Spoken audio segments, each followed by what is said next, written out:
Estamos gravando, né? Paz do Senhor, pastor Angélica.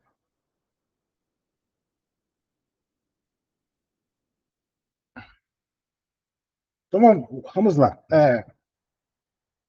Divisão hebraica do Antigo Testamento. Antes disso, né, irmão, não podemos esquecer, né, de orar, né? Porque sem oração nada sobressai, né? Então vamos orar ao nosso Deus.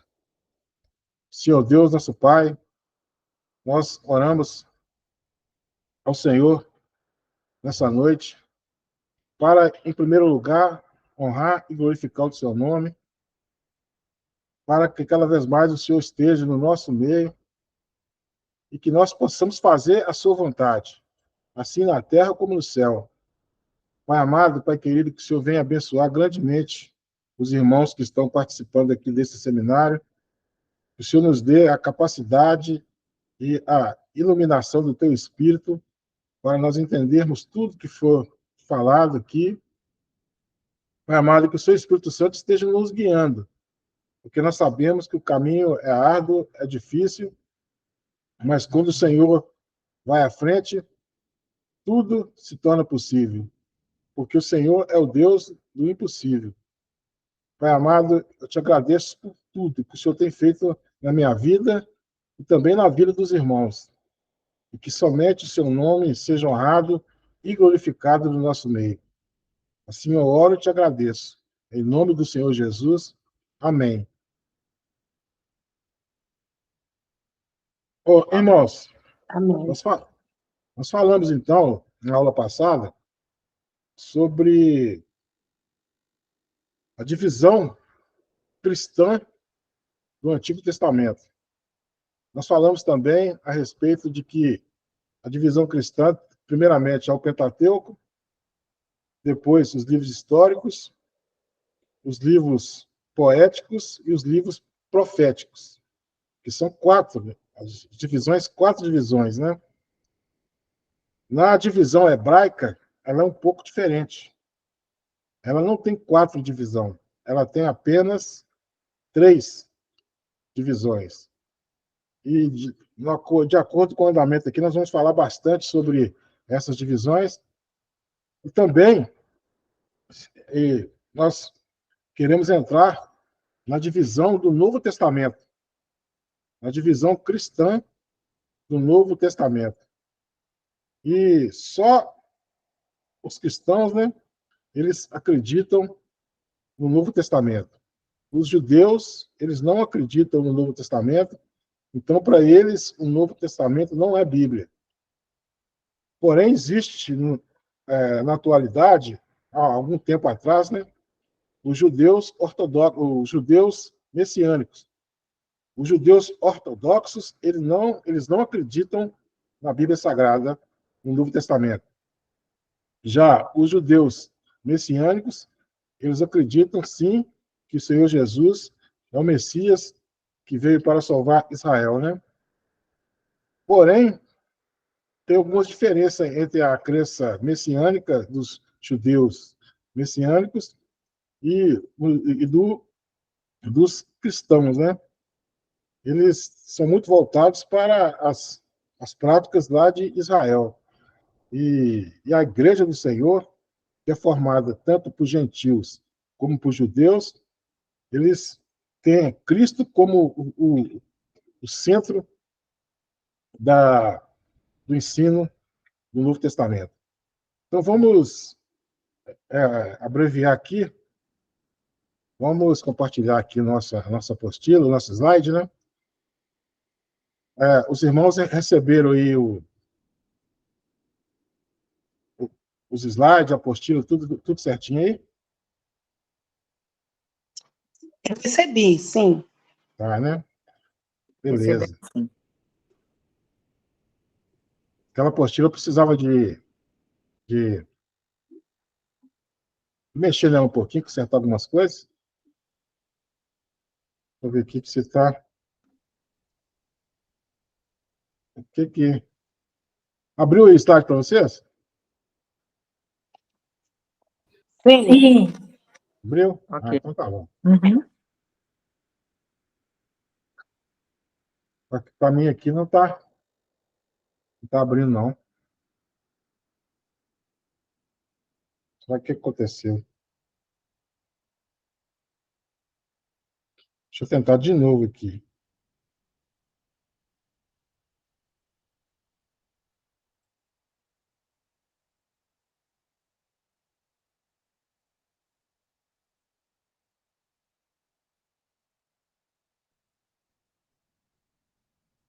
Não está.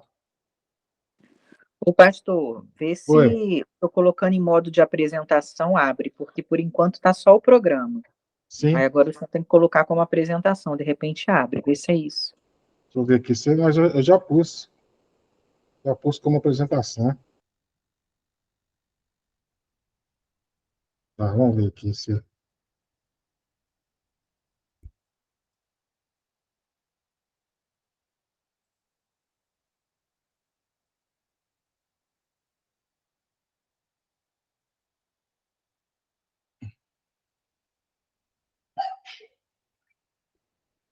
Tá aparecendo para vocês aí, né? Está aparecendo. Tá, então tá. Então aqui, por aqui já dá para mim compartilhar aqui com vocês. Então, hoje o estudo é sobre a divisão hebraica do Antigo Testamento e também a divisão cristã do. Deixa eu permitir aqui. Tá. A divisão cristã do Novo Testamento. Né? Aliás, a única divisão que tem é essa, na cristã. Porque os judeus eles não acreditam no Novo Testamento como palavra de Deus. Então, nós vamos falar aqui hoje sobre, nesse estudo, nós vamos falar sobre a divisão hebraica, a divisão judaica, né? Que ele se divide em três, que é lei, profetas e escritos. Falaremos também dos diferentes níveis de inspiração da Bíblia hebraica. Para eles, um livro é mais inspirado do que outros. Já para os cristãos, não. Toda a Bíblia é inspirada da mesma forma. E iremos também falar da divisão dos livros e as epístolas no Novo Testamento, né? Divisão do Novo Testamento para todos nós cristãos, né? A primeira divisão aqui da Bíblia hebraica é a lei. Também tem o nome de Pentateuco, né? E também Torá. Então, ele se refere aí a esses 5 livros dessa forma. Lei, Pentateuco e Torá. A gente também se refere a eles dessa forma. Então, Gênesis, nós já falamos bastante na aula passada, nós vamos falar de novo, né? Êxodo, Levítico, Números e Deuteronômio. Esses aí são os 5 livros da lei, Torá, do Pentateuco. E agora tem os Nebiim, que são os profetas. Em hebraico é Nebiim. E eles se dividem em profetas anteriores, que são Josué, Juízes, Samuel e Reis, e profetas posteriores, que são Isaías, Jeremias, Ezequiel, e veja aqui, os 12 profetas, os 12 profetas menores, tudo é um livro só. Espera aí, deixa eu pôr.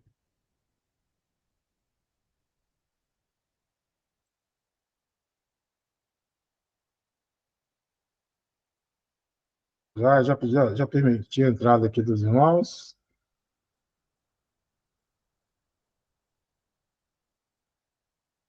Então é o seguinte, essas divisões aqui, ó, profetas anteriores, que são Josué, Juiz, Samuel e Reis, e os profetas posteriores, que é Isaías, Jeremias, Ezequiel e os 12 profetas menores, né?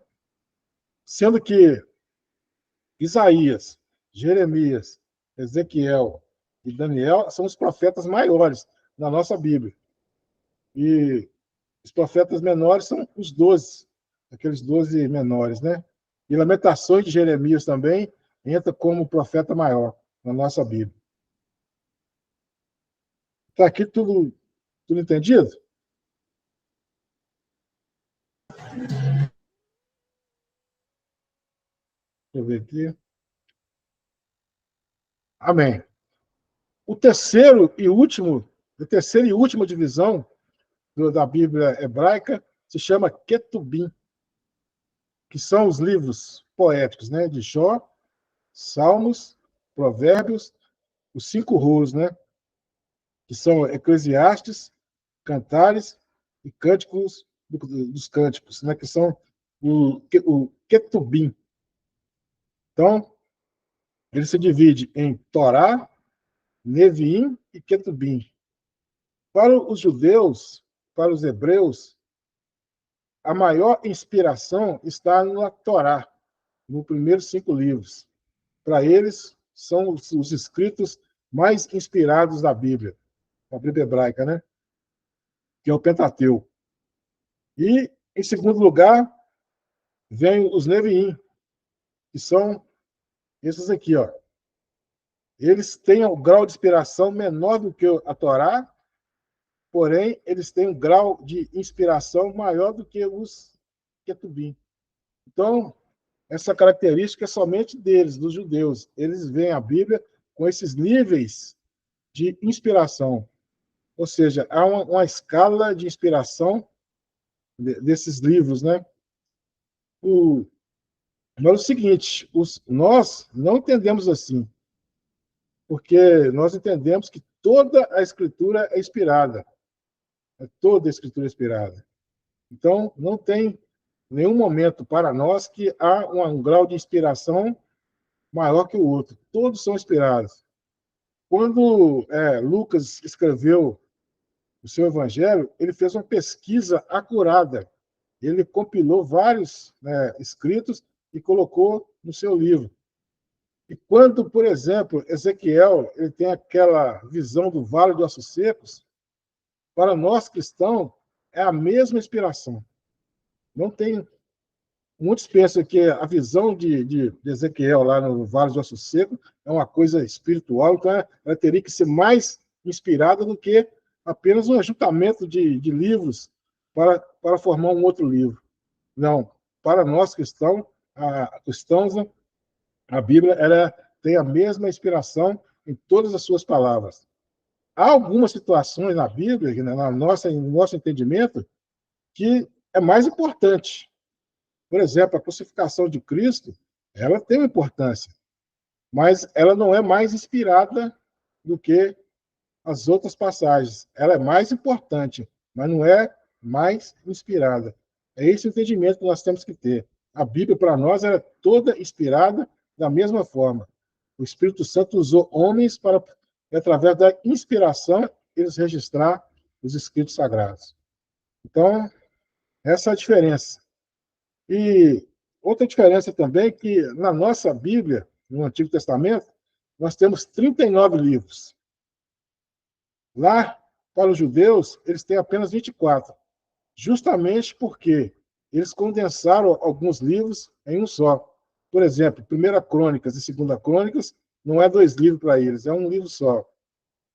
Esdras e Neemias, para eles, é um livro só. Os 12 profetas menores são para eles um só livro. 1 Reis, 2 Reis, 1 Reis, 2 Reis, também é um só livro. 1 Samuel, 2 Samuel, para eles também é um só livro. Mas o conteúdo é o mesmo. É o mesmo conteúdo, não muda nada, o conteúdo é o mesmo. Só que eles usaram uma maneira diferente de condensar esses livros, né? Então, aqui falamos das divisões da Bíblia hebraica, né, que é o Torá, o Neviim e o Ketubim. E os livros e a formação do cânon, né, as posições dos livros, né? Para eles, lá, o último livro é 2 Crônicas. E para nós, o último livro é Malaquias. Então, é essa a diferença, mas o conteúdo dos livros é o mesmo. Nós já falamos aqui desse slide aqui, a respeito dos níveis de inspiração da Escritura, né? Eu acho que ficou bem entendido. E outra coisa também que é interessante, Jesus ele usava essa divisão da Bíblia hebraica. Por quê? Ele falou aqui, ó, a seguir, Jesus disse, são estas as palavras que eu vos falei, estando ainda convosco. Importava que se cumprisse tudo o que de mim está escrito na lei de Moisés, Torá, né? A lei, Torá, nos profetas, Ketubim e Neviim, né? Os profetas Neviim, e nos Salmos, Ketubim. Então, Jesus ele usou essa divisão, só que com outras palavras, né? Porque para os judeus aqui é a lei, profetas, no lugar de salmos aqui era escritos. É assim que eles dividem até hoje a Bíblia Sagrada. E depois, o fechamento do cano, tanto para o cano sagrado, né? Tanto para os cristãos e tanto para aqui os judeus, houve um período de 400 anos que não houve nenhum tipo de inspiração, não houve nenhum tipo de revelação de Deus para que os profetas registrassem. E foi chamado de, muitos chamam, do silêncio profético, que foi de Malaquias até o início do Novo Testamento. Então, 400 anos ali que não houve nenhuma revelação de Deus para o seu povo. E nesse período aí de 400 anos, houve muitos escritos. Foram escritos muitos livros, muita literatura foi escrita nesse período, mas de acordo com os cristãos e os hebreus, os judeus, não eram inspirados pelo Espírito Santo. Não são canônicos, né? E, inclusive, nesse período interbíblico, que se chama, houve também a produção dos livros apócrifos, né? Que nós falamos na aula passada. Os 7 livros apócrifos que a Septuaginta, que foi a tradução do hebraico para o grego, incorporou na Bíblia Sagrada. Porém, nem os cristãos protestantes, né? E nem os cristãos, e nem os judeus creram nesse livro, né? Nesses livros apócrifos, que são 7, né? São 1º e 2º Macabeus, Judite, Baruque, Sabedoria de Salomão, né? E o outro aqui fugiu a memória. Estou falando aqui de cabeça, fugiu a memória. E nesse período também, surgiu também os pseudoepígrafos. São livros que eles não têm a inspiração também, da mesma forma que os apócrifos não continham essa inspiração. E esses pseudoepígrafos, que é chamado falsos, né? Pseudo é falso. Falsos escritos, eles pipocaram nessa época aqui também, né? E também posteriormente, no período do Novo Testamento, também apareceram muitos livros escritos que eram pseudos epígrafos, e também na igreja primitiva, na época dos pais da igreja. Foi depois do período apostólico, vieram os pais da igreja, também apareceram outros livros que foram escritos, chamados pseudo-epígrafos. Muitos desses livros falavam, né, da infância de Jesus, tem lá um Apocalipse de Tomé, Evangelho de Tomé, e foram muitos. Só que Tomé não escreveu nenhum evangelho, né, nem Apocalipse, e eram pessoas que escreviam e davam o nome desse escrito a um homem que influente no cristianismo naquela época. Então, essa era os pseudo-epígrafos. Os pseudo-epígrafos, nem a igreja, nem os judeus, nem os cristãos protestantes, né, que é o nosso caso, e nem os cristãos católicos da seita. Então, os pseudo-epígrafos, eles foram banidos do cano e não foram aceitos como escritos sagrados. Então, começa aqui, depois desses 400 anos, começa, então, o Novo Testamento. E esse Novo Testamento, ele inicia ali no Evangelho, o primeiro, veja bem, interessante, o primeiro livro do Novo Testamento a ser escrito foi o livro de Marcos. Foi o livro de Marcos, ele foi o primeiro a ser escrito. Porém, Mateus e Lucas, eles se basearam em Marcos para os seus escritos e outros escritos também, que tinha naquela época, que era o que estava sendo feito aqui, a bibliografia do Senhor Jesus Cristo. Então, eles se basearam também na compilação de documentos para escrever os seus evangelhos.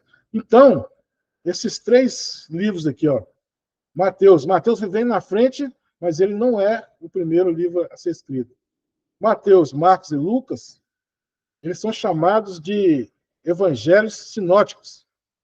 Ou seja, eles escreveram de um ponto de vista parecido. Eles escreveram de um ponto de vista parecido à biografia de Jesus. Tanto que muitas passagens bíblicas que estão em Marcos, está também em Mateus e está também em Lucas. Então, eles são sinóticos. O Evangelho de Mateus foi escrito para os judeus, apresentando o Senhor Jesus Cristo como o Messias, o Rei, Salvador, né? Marcos foi escrito para os romanos, apresentando o Senhor Jesus como servo.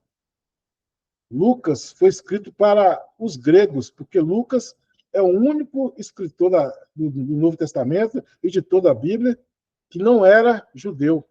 Ele era um gentil. Provavelmente ele nasceu na Antioquia da Psídia, uma região lá da Ásia Menor. Alguns dizem que ele nasceu na Antioquia da Síria, que é pouco acima ali de Jerusalém, da Palestina. Mas é o seguinte, esses 3 foram os sinóticos. E, por fim, posteriormente, alguns bons anos depois, o João, evangelista João, escreveu o seu evangelho. E João, ele escreveu o evangelho de Cristo apresentando o Senhor Jesus como aquele como Filho de Deus, né, e também como Deus. Então, a abordagem de João foi diferente dos outros 3 primeiros aqui. Totalmente diferente.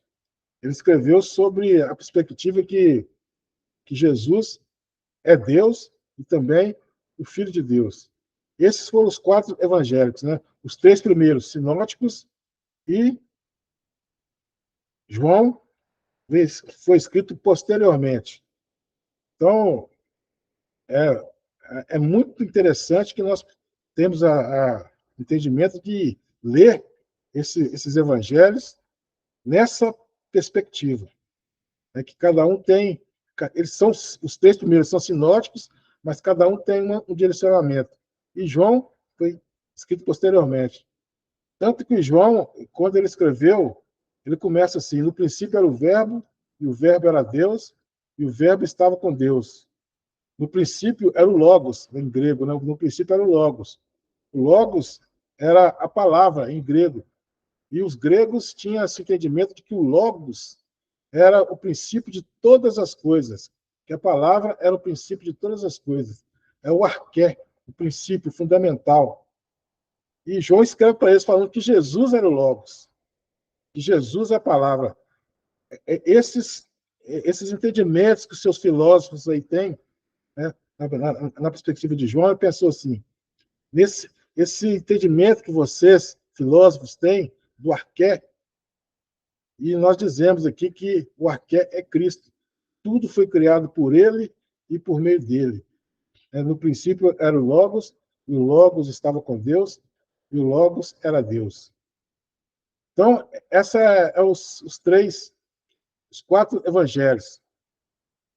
Para nós entendermos Jesus, o Jesus histórico, nós temos que nos basear nesses 4 evangelhos. Não adianta nós queremos procurar saber a respeito de Jesus em outros escritos que não seja esses 4 aqui, ó.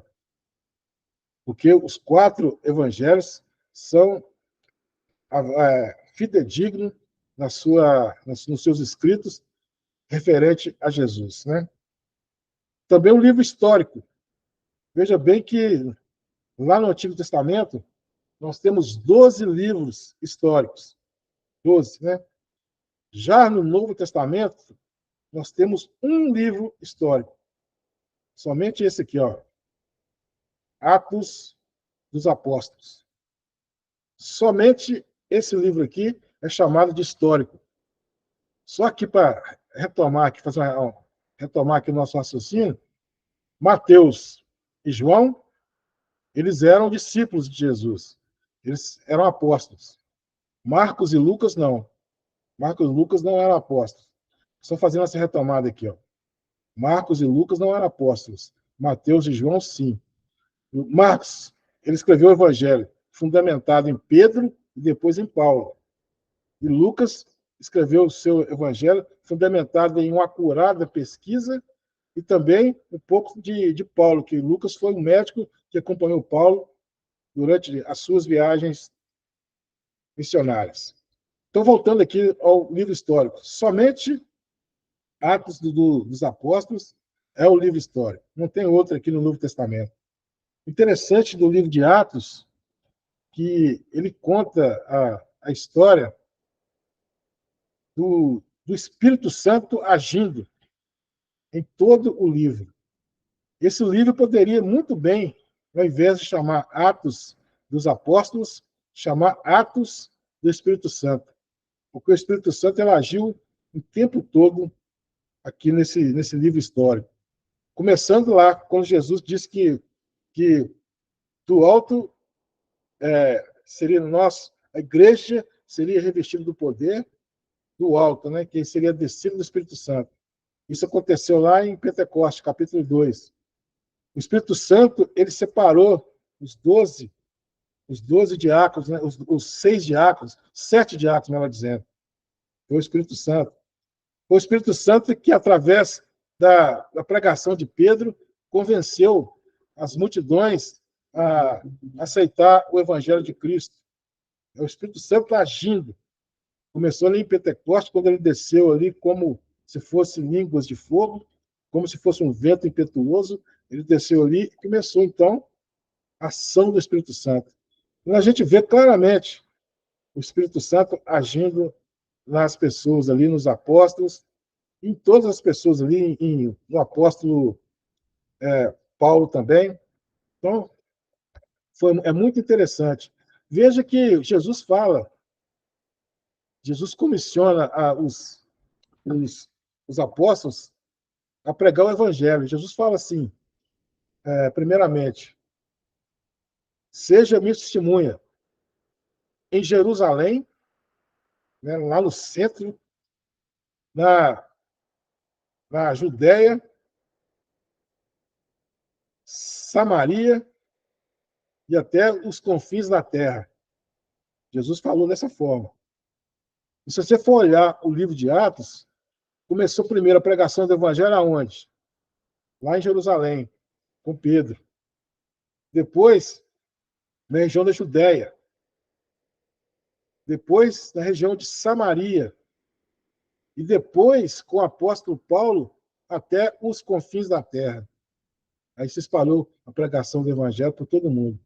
Então, o livro de Atos dos Apóstolos, ele está fundamentado nessa passagem que Jesus fala, seja minhas testemunhas em Jerusalém, Judéia, Samaria e até os confins da terra. E nós, hoje, nós fazemos parte desses confins da terra, porque através do apóstolo Paulo, o evangelho chegou na Europa. E da Europa, o evangelho veio para os Estados Unidos. Dos Estados Unidos, o evangelho veio para o Brasil. Então você vê que a coisa está se formalizando, né, digamos assim, ou está se cumprindo, melhor dizendo, através dessa palavra de Jesus. Seja minha testemunha em Jerusalém, Judéia, Samaria e até os confins da terra. E o Atos dos Apóstolos, esse livro histórico, ele teve, assim, 2 apóstolos que foram fundamentais, né, nessa questão da pregação do evangelho. O primeiro foi o apóstolo Pedro, e também teve, assim, uma ajuda do apóstolo João. Ele pregou ali, nos primeiros capítulos ali, ele está voltados para o apóstolo Pedro e o apóstolo João. Depois, no capítulo 13 em diante, o livro de Atos dos Apóstolos, né, o livro histórico, se voltou para ações de Paulo. Aí Paulo passou a ser o grande evangelista, o grande pregador. E ele fez 3 viagens missionárias.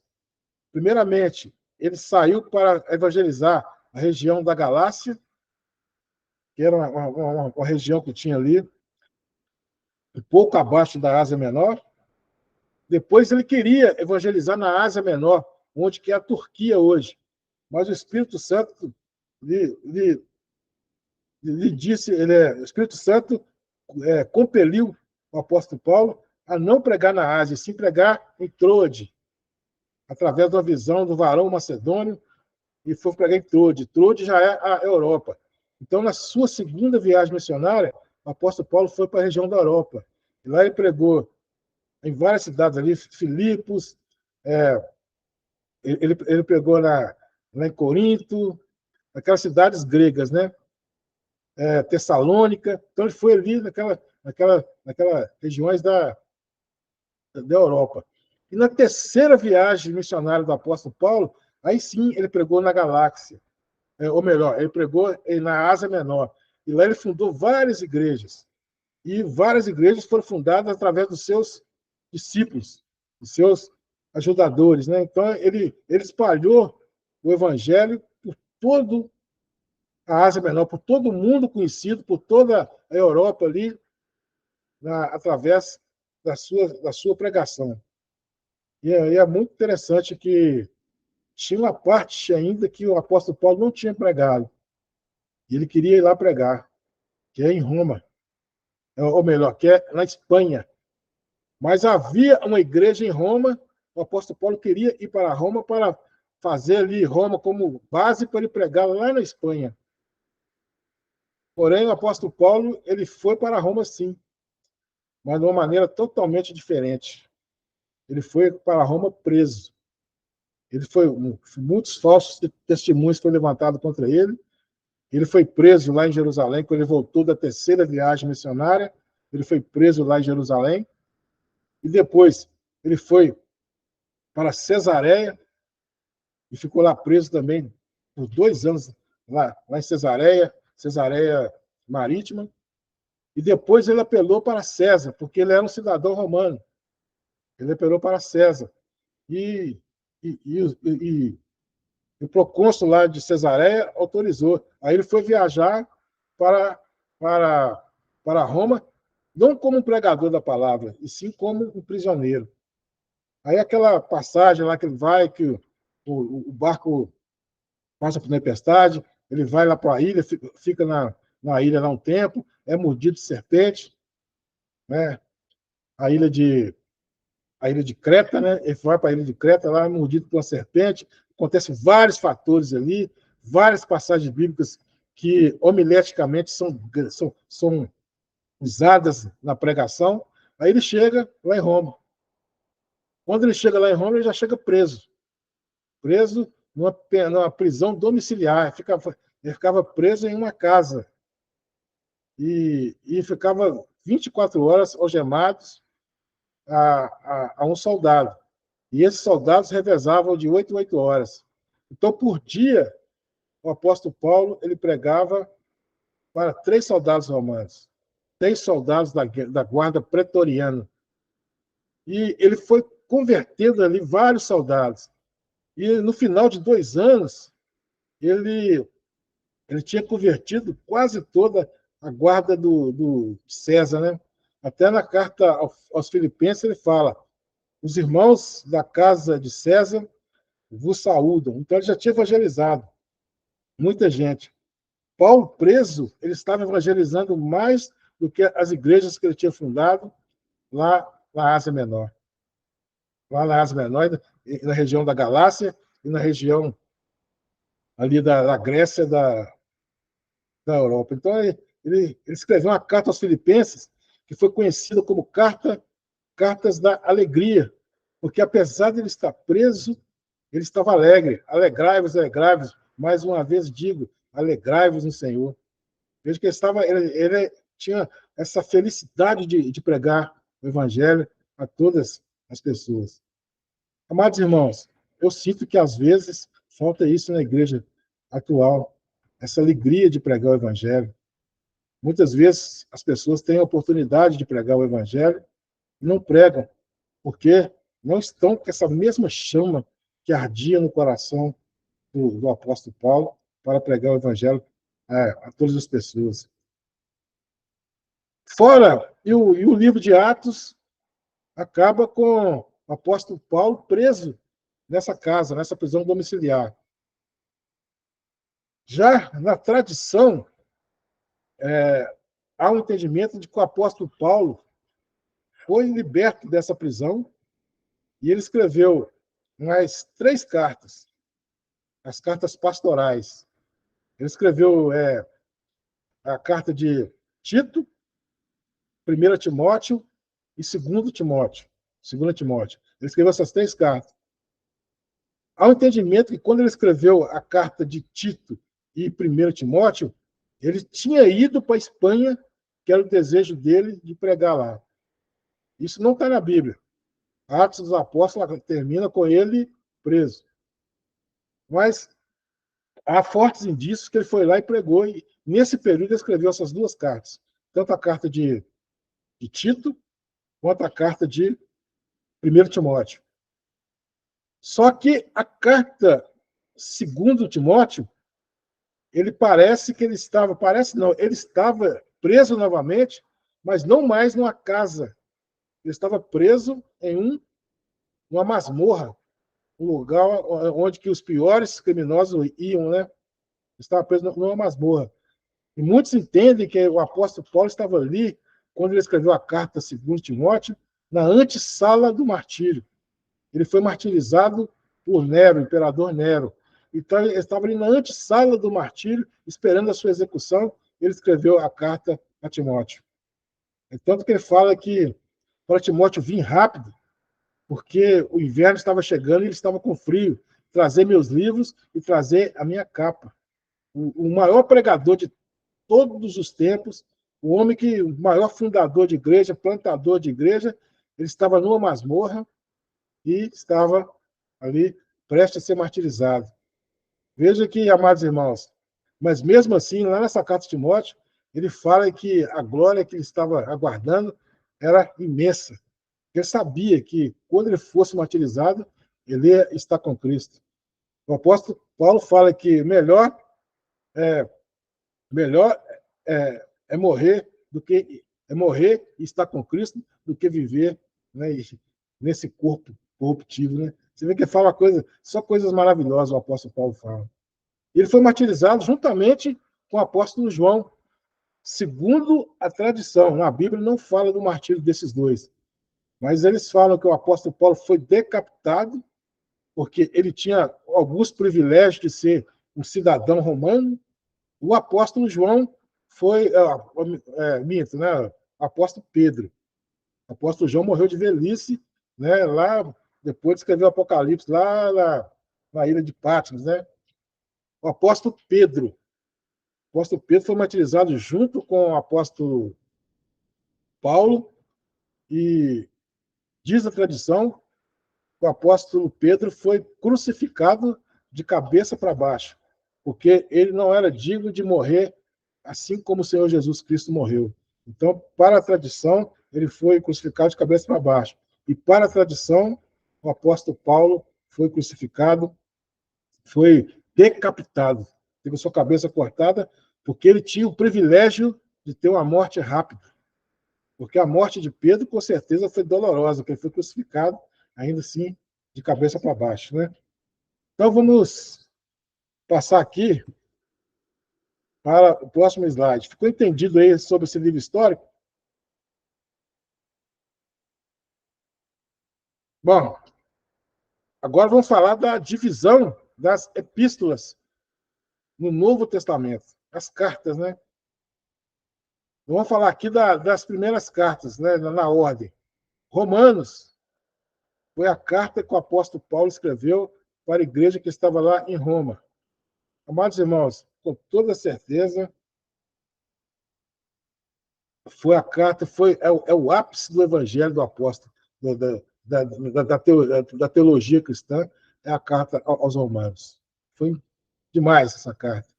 É um tratado teológico. E ele escreveu ali, ele fala de muitos assuntos primordiais, interessantes.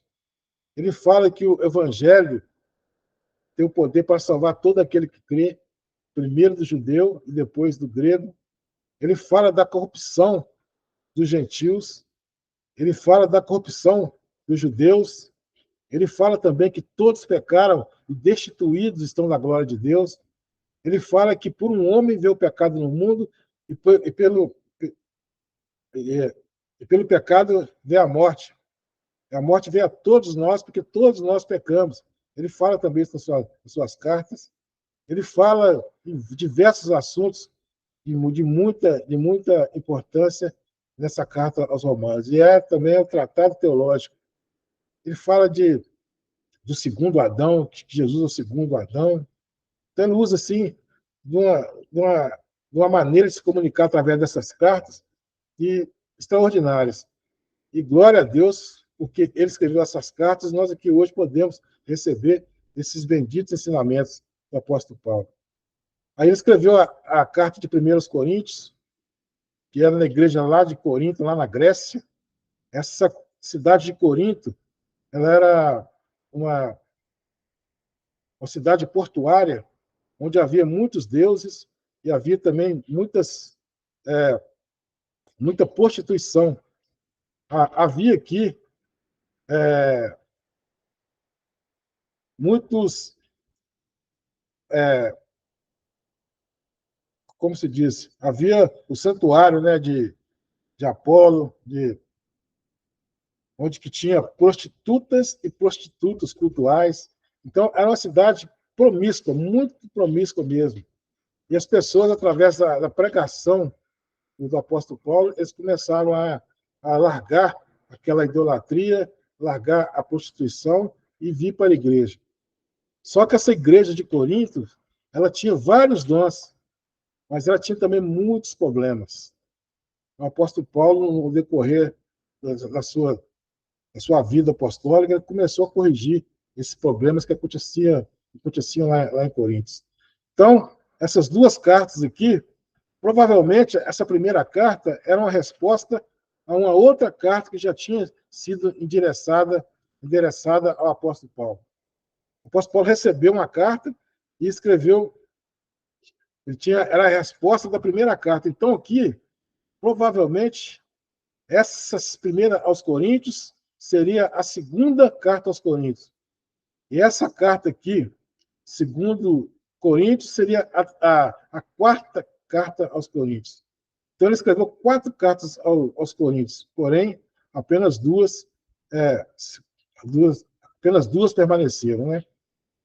Então, essa aqui é uma igreja que era problemática, uma igreja que fazia muitas coisas erradas, mas o apóstolo Paulo amava. Essa aqui, irmãos, essa igreja que estava em Corinto, ela tem muita similaridade com a igreja nos dias atuais, porque a igreja atualmente ela dá muito problema também elas estão inseridas, né, em grandes problemas teológicos e grandes problemas teológicos. Mas a igreja que nós somos a igreja do Senhor, o Senhor ama a sua igreja. Então, ela tem muita coisa que acontecia lá em Coríntios e acontece hoje atualmente nas igrejas da nossa era. Aí foi escrito aqui essa carta aos Gálatas. Foi a primeira região que o apóstolo Paulo foi pregar o evangelho, aos Gálatas, né? Ele pregou lá na região da Galácia, que eram várias cidades. Tinha várias cidades lá. Ele pregou na cidade de Icônio, Listra, Derbe e Antioquia da Psídia. Nesse local aqui, o apóstolo Paulo, ele apanhou tanto que ele foi dado como morto. Veja bem que isso aí é uma coisa para a gente refletir. Muitas vezes a gente passa por dificuldades no nosso ministério, a gente já quer desistir. O apóstolo Paulo, ele apanhou muito, ele foi quase que chegou ao martírio completo aqui. Ele foi açoitado diversas vezes, ele foi assaltado com varas, com chicote. Mesmo assim, ele não desistiu de pregar o evangelho. É uma palavra para nós também. Nós podemos passar por muitas dificuldades, mas o evangelho tem que ser pregado, né? Tem que ser pregado. E aqui, então, ele passou por essa região ele escreveu essa carta aos Gálatas. E essa carta aos Gálatas fala de muitas coisas interessantes também. Ela, primeiramente, ou melhor, todas as cartas do apóstolo Paulo é um tiro de misericórdia na legalidade judaica, né? Naquela questão do judaísmo, nas legalidades judaicas. É um tiro de misericórdia. E o apóstolo Paulo, essa carta está refutando tudo aquilo que do Antigo Testamento, que era sombras daquilo que haveria de vir, daquilo que se cumpriu em Jesus. O apóstolo Paulo estava eliminando todas aquelas tradições judaicas, porque os judeus ali, os judaizantes, eles vinham e pregavam que o apóstolo Paulo não era um apóstata, estava deixando a religião, o judaísmo, estava se apostatando da fé, ensinando o evangelho falso. Então, aqui o apóstolo Paulo, ele refuta todas essas, ele encerra, ele fala aqui de uma situação, de um ensinamento muito legal, que é o capítulo 5 dos Gálatas, né, que fala sobre o fruto do Espírito. Então, essa carta aqui aos Gálatas também é uma carta muito importante. Efésios também, o apóstolo Paulo permaneceu aqui. Foi a cidade que o apóstolo Paulo fundou a igreja, e ele permaneceu por 3 anos nessa igreja aqui. E essa carta aos Efésios também foi escrita da prisão. Veja que Romanos, Coríntios e Gálatas foram escritos com o apóstolo Paulo antes dele ir para Roma preso por 2 anos, na prisão domiciliar. Efésios, não. Efésios, ele escreveu já da prisão. Além de ele evangelizar os soldados romanos, ele escrevia essas cartas para a igreja. Filipenses, essa carta aos Efésios, ela é uma carta eclesiológica. O que significa isso? É uma carta para as igrejas eclesiológicas, né? Uma carta que fala os fundamentos, como que as igrejas têm que agir.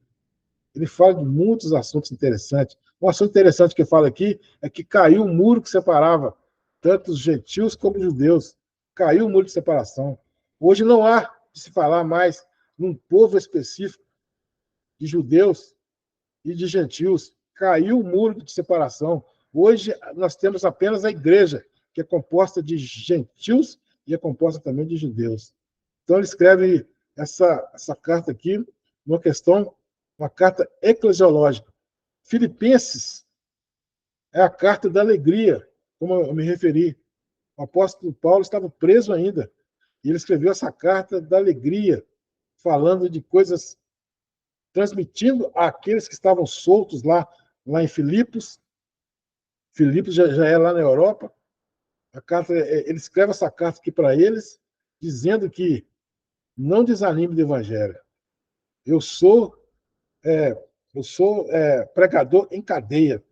Vocês continuam pregando esse bendito evangelho. E se alegram.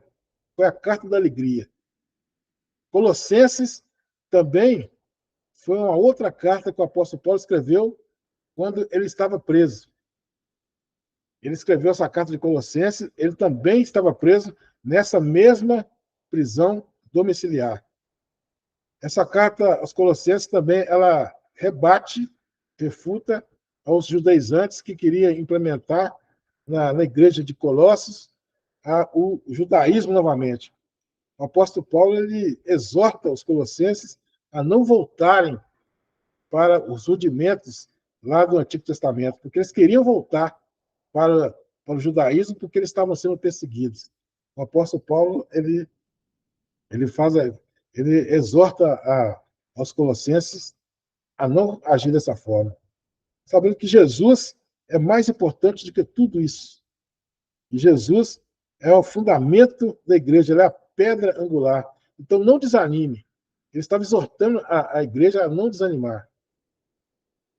1 Tessalonicenses e 2 Tessalonicenses. Essa carta aqui, provavelmente, não há um consenso, provavelmente foi a primeira carta que o apóstolo Paulo escreveu. Aí há uma divisão aqui, se foi Tessalonicenses, há uma divisão entre os estudiosos, se foi Tessalonicenses ou se foi Gálatas. Mas, provavelmente, foi 1 Tessalonicenses. E essa carta, irmãos, ela tem um teor muito grande, é uma carta escatológica. Ela narra os acontecimentos do fim. É a carta mais escatológica do apóstolo Paulo.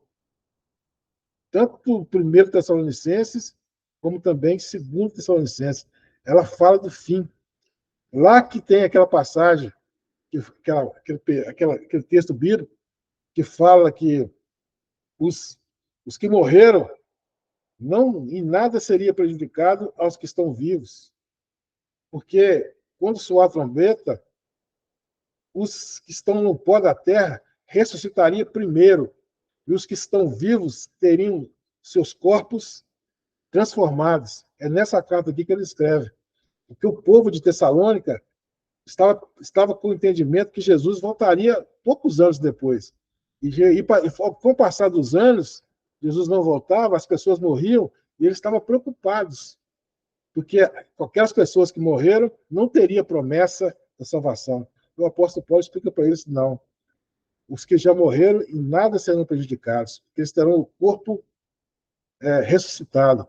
Aqui fala da ressurreição.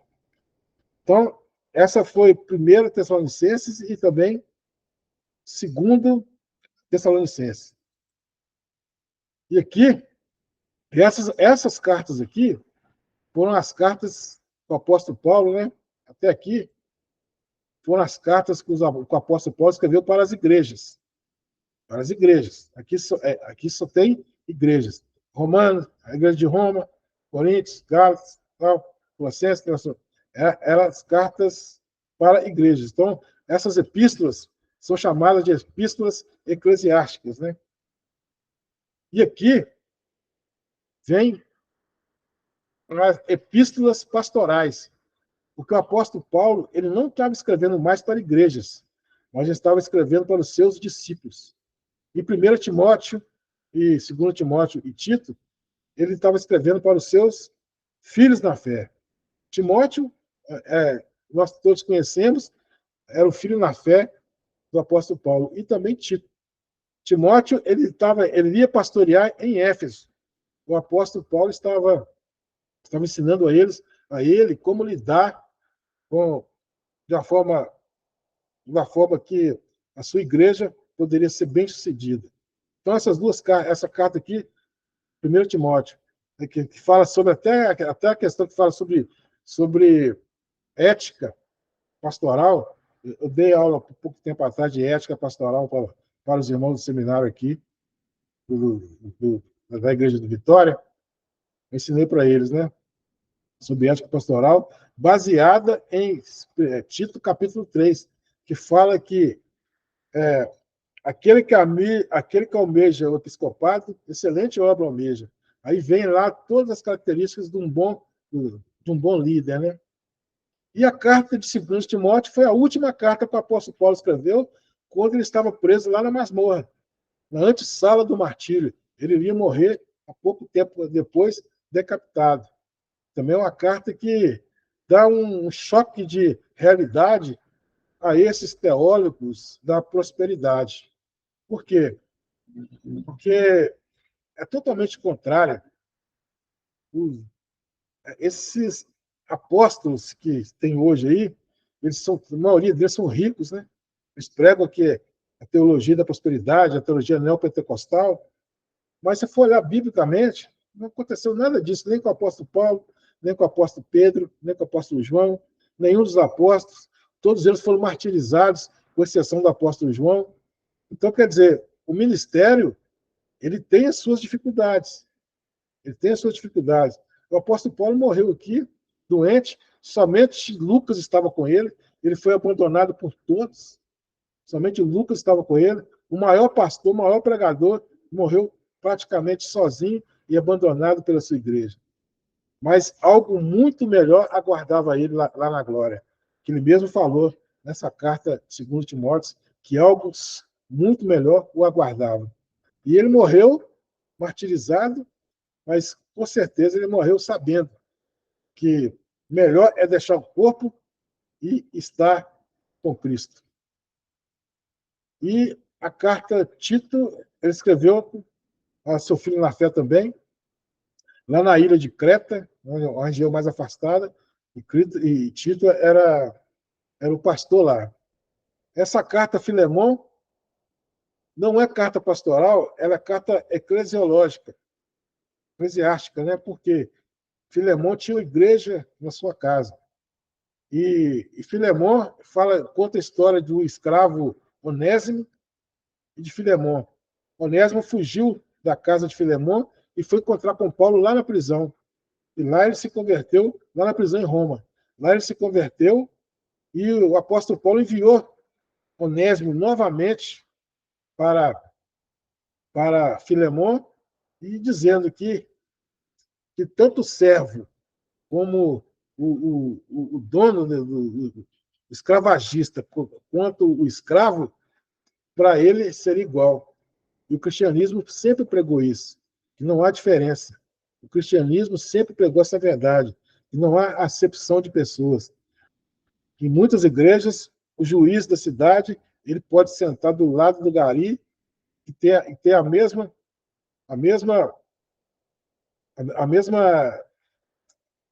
o intuito, né? O intuito deles estar ali é servir ao mesmo Deus, ao mesmo Deus. Então, não faz acepção de pessoas, né? Isso eu falo na igreja correta, né? Na igreja curada, né? Há muitas igrejas aí que, se chegar um juiz e o gari, vai ter tratamentos totalmente desiguais. Nós sabemos disso, né? Hebreus é a única carta que não existe, não há um escritor, não tem um nome desse escritor. Não se sabe quem escreveu. E o que se sabe é que provavelmente foi um dos discípulos de Paulo. Alguns dizem que seria o próprio apóstolo Paulo, mas a carta dos Hebreus não nos dá nenhuma referência de acordo com quem seria o seu escritor. Essa carta aos Hebreus, irmãos, ela é maravilhosa, porque ela nos ensina, ela nos fala sobre a superioridade de Cristo. Cristo é superior a todas as coisas. Cristo é superior à antiga aliança. Cristo é superior ao sacerdócio levítico. Cristo é superior aos profetas. Cristo, ele é superior a Abraão. Ele é superior a Josué. Cristo ofereceu o seu sacrifício uma só vez para o pecado de todos. O sacrifício levítico era recorrente, dia após dia. Então, essa carta descreve a superioridade de Cristo. Superioridade de Cristo sobre todas as coisas. E se descreve também que Cristo ele possui um sacerdócio diferente de todos os sacerdócios que já houve aqui na Terra. Cristo ele é sacerdote segundo a ordem de Melquisedeque. Melquisedeque foi aquele rei de Salém, que levou pão e vinho lá para Abraão, depois que Abraão venceu a guerra, ou melhor, depois que houve uma guerra entre os 4 reis da Babilônia e os 5 reis da região de Sodoma e Gomorra. Aí os 4 reis da Babilônia venceu. Só que os 4 reis da Babilônia levou Ló, sobrinho de Abraão, cativo. O que aconteceu? Assim que Abraão ficou sabendo, ele marchou com 318 homens. Foi lá e interceptou esses reis e venceu esses reis e trouxe os despojos dessa vitória. E quando Melquisedeque foi levar pão e vinho e abençoar Abraão, Abraão lhe deu o dízimo. Então, amados irmãos, o dízimo ele vem antes da lei. O dízimo vem antes da lei. Então, isso é um ponto que nós temos que... O dízimo é antes da lei. Então, Abraão deu dízimo a Melquisedeque. E no Salmo 110, Davi fala que tu és sacerdote segundo a ordem de Melquisedeque. E o escritor de Hebreus fala que o Senhor Jesus é sacerdote segundo a ordem de Melquisedeque. Então veja que foi uma teologia muito bem feita a respeito de Melquisedeque, lá no Antigo Testamento, como o tipo de Cristo. E o sacerdote Abraão, que é o pai da nação judaica, pagou dízimo a esse rei de Salém. Salém é a mesma cidade de Jerusalém, né? Tinha um outro nome na época. Então, o que aconteceu? O Senhor Jesus, hoje, era sacerdote segundo a ordem de Melquisedeque, porque os sacerdotes vieram da tribo de Levi, e Jesus era da tribo de Judá. Mas, através desse sacerdócio, segundo a ordem de Melquisedeque, o Senhor Jesus ele pôde ser o nosso sumo sacerdote. E ele está hoje à direita de Deus, intercedendo por todos nós, como nosso sumo sacerdote. Essa carta aqui, ó, Tiago era o meio-irmão de Jesus, e ele era o líder da igreja em Jerusalém. Até em Atos 15, ele deu a palavra final, no primeiro concílio da igreja, ele deu a palavra final ali, dizendo que os gentios não precisariam mais respeitar os ritos judaicos, e sim abster da imoralidade sexual, do sangue e do que é sufocado. E ele deu esse veredito. Os gentios não precisavam se circuncidar mais. Os gentios não precisavam de guardar as festas judaicas. Eles não precisavam mais disso. Eles era apenas se abster da imoralidade sexual, do sangue e do que é sufocado, do animal que é sufocado. Então, Tiago foi muito importante. E ele também disse que a fé sem obra é morta. A fé sem obra é morta. Então, nós temos que fazer as obras, ela é evidência de que nós somos salvos pela fé. Então, vamos continuar aqui para dar tempo, né, da gente passar por todas essas cartas. A primeira Pedro, segunda Pedro. Claro, ela foi escrita pelo apóstolo Pedro, né? E o apóstolo Pedro, ele é o apóstolo da esperança. Porque essa carta aqui, primeira e segunda Pedro, elas falam da esperança daquele que é salvo em Cristo. Ela fala da esperança daquele que é salvo em Cristo. E também tem um assunto importante aqui que o apóstolo Pedro fala, na sua primeira carta, que fala sobre o fim dos tempos. Tem também um pouco de escatologia aqui. O apóstolo Pedro descreve no novo céu e na nova terra, né, que essa terra que está aqui será destruída, que essa terra que está aqui estão entesouradas para o fogo. Lá, no Antigo Testamento, o mundo acabou através da água, através do dilúvio. Agora, o mundo está entesourado para ser queimado, ser transformado pelo fogo. Você pode ler aqui na carta de Pedro, e você vai ver essa passagem lá. E fala também que nós temos que responder com mansidão a todo aquele que perguntar a razão da esperança, veja bem, esperança que há em nós. Então, é o apóstolo da esperança. O apóstolo Paulo, ele é o apóstolo da fé. O apóstolo Pedro, o apóstolo da esperança. E o apóstolo João? O apóstolo João é o apóstolo do amor. E a carta do apóstolo João, ela baseia-se muito no amor. Todas as 3 cartas dele se baseiam nesse amor.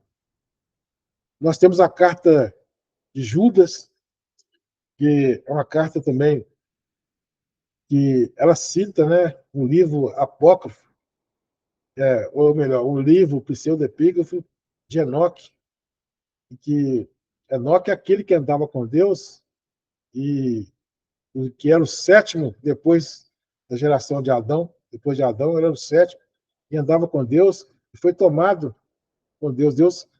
Deus o levou para si, porque ele era justo. E Judas escreve essa carta baseada também nessa.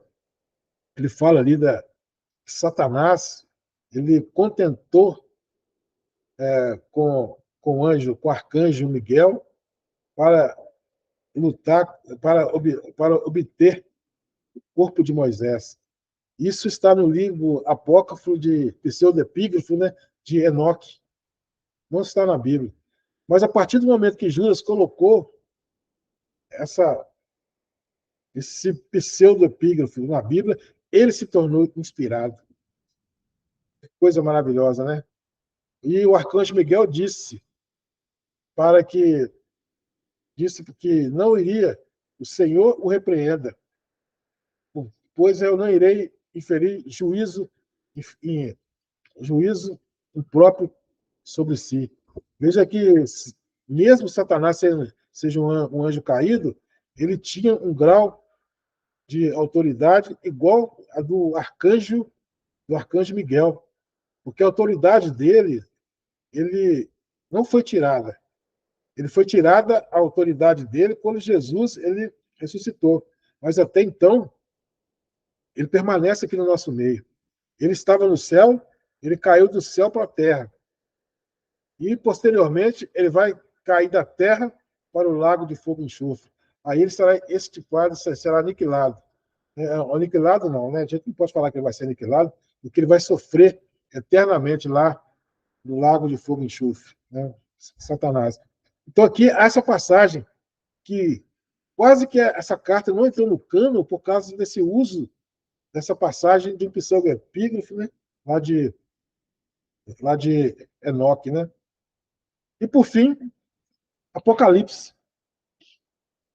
Apocalipse, ele é o livro da revelação. Essa palavra aqui, Apocalipse, ela significa revelação. E Apocalipse, ele foi escrito numa linguagem apocalíptica. Para nós hoje, 2000 anos depois, nós temos uma dificuldade imensa de entender toda aquela simbologia que foi usada em Apocalipse. Para nós é muito difícil entender. Mas aquelas pessoas, aquelas igrejas daquela época, entendiam perfeitamente, porque eles estavam inseridos nesse contexto, né? nesse contexto de Apocalipse. Para ele era facilmente entendido. Né? Esse gênero textual era de fácil compreensão para aquelas pessoas daquela época. Né? Então, o Apocalipse ele fala ali no capítulo de 1 a 3, ele fala sobre a visão de João do Cristo, né? E fala também sobre Cristo ordenou que ele escrevesse as 7 igrejas da Ásia Menor. E fala também, lá no capítulo 4, fala também do trono de Deus, da visão que ele teve do trono de Deus. E lá no capítulo 12, fala da mulher. Isso aqui eu estou pegando os pontos mais interessantes, irmão. Fala da mulher que estava prestes para dar à luz, e o dragão estava ao ponto de devorar o filho da mulher. Isso é uma alusão. Essa mulher seria o povo de Israel, que Cristo nasceu do povo de Israel e, se dirigindo lá para Gênesis 3:15, que o próprio Deus fala que aquele que nasceria da mulher iria esmagar a cabeça da serpente. Então, aquela mulher que Deus profetizou lá em Gênesis 3:15 seria essa mulher que daria a luz. E o dragão estaria com um desejo fervoroso de devorar o filho. Amados irmãos, se nós for olhar na Bíblia Sagrada, a linhagem que viria Jesus sempre foi perseguida. Veja bem, Caim matou Abel lá no início. Teve que refazer a linhagem através de Sete, que foi o terceiro filho foi mais um filho de Adão, né? Adão teve vários filhos e filhas. Aí começou a história. Aí teve o dilúvio, né, que também veio para resgatar ali da família de Noé a linhagem do nosso Salvador. Foi protegido pelo dilúvio. O restante da nação o restante do mundo foi morto ali no dilúvio. Aí começou a história de Abraão. As mulheres lá, primeiro Abraão, ele tinha dificuldade porque a esposa dele era estéril. Depois teve dificuldade também Isaac, que a esposa também dele era estéril, né? Rebeca. Depois teve lá os filhos de Raquel, um da promessa e o outro não. Sempre teve dois povos, o povo de Deus e um povo ímpio caminhando lado a lado. E o inimigo, o dragão, sempre querendo matar a linhagem de Jesus. Sempre querendo exterminar aquele que seria, aquela linhagem que daria, que nasceria Jesus. Sempre aconteceu isso. Lá no Antigo Testamento, lá no período dos reis, era assim também. O reino foi dividido. Uma rainha lá do Reino do Norte, chamada um rei lá do Reino do Norte, chamado Acabe, tinha uma rainha que seu nome era Jezabel. E essa rainha, ela teve uma descendente chamada Atalia. E essa Atalia veio para o Reino de Judá, casou-se com um dos reis. E essa Atalia, ela, depois que o rei morreu, ela matou todos os descendentes do rei de Judá, porque a aliança do Senhor Jesus viria da tribo de Judá. E aconteceu que uma mulher, uma tia do pequeno príncipe, que era novinha ainda, não tinha nem idade para ser príncipe, ela escondeu ele no templo. E esse rei, posteriormente foi rei, chamado Josias, não me lembro o nome dele agora, se é Josias ou Uzias, não me lembro. Aí o que aconteceu? Ela protegeu esse rei e, por pouco, a linhagem de Judá não foi exterminada, porque dela viria o Salvador. Dela viria o Salvador. E continuou.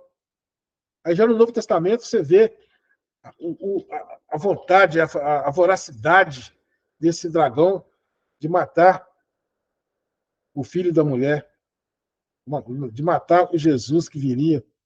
Veja lá, primeiramente, Herodes mandou matar todas as crianças até 2 anos. A vontade do dragão tinha de devorar o filho da mulher. Então, para não estender muito, capítulo 12, depois capítulo 20, que fala lá do milênio, aquela questão lá do milênio, capítulo 20, Satanás será preso, Cristo reinará aqui na Terra, que Cristo reinará 1000 anos.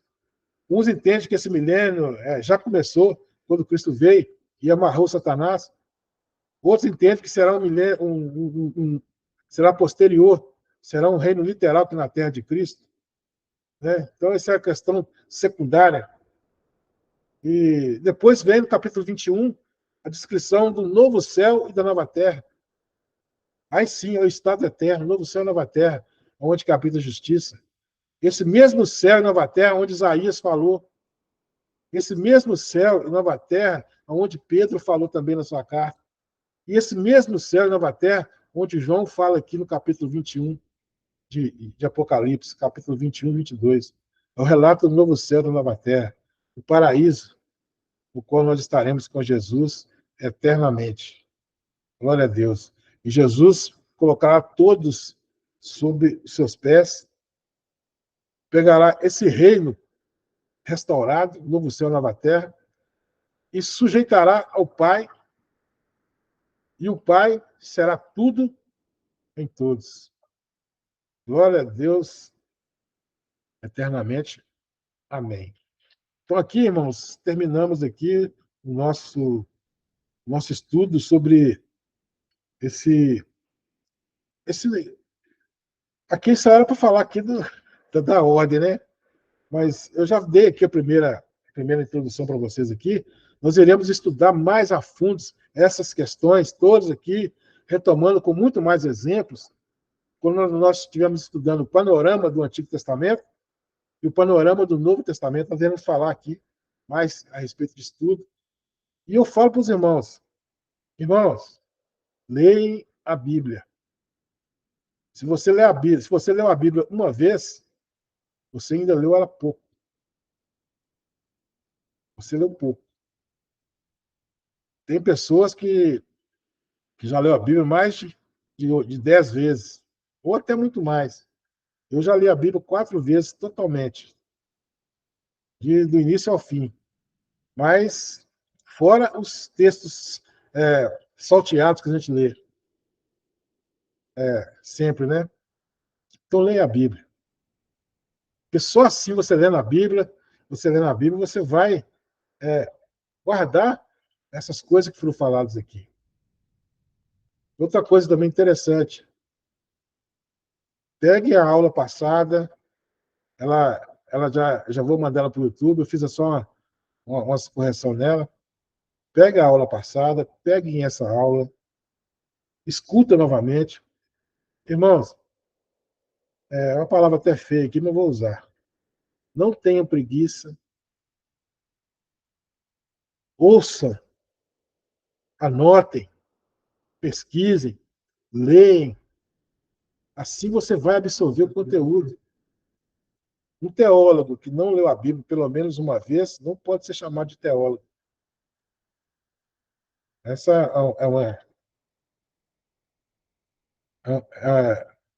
é um conselho, né, que eu dou para vocês.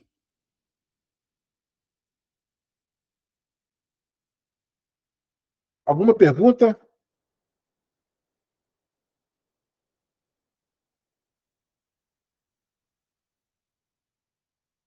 Não, pra mim tá tranquilo. Glória a Deus, bênção demais. Amém? Glória a Deus. Amém. Amém. Glória a Deus. Amém. Deus será tudo em todos.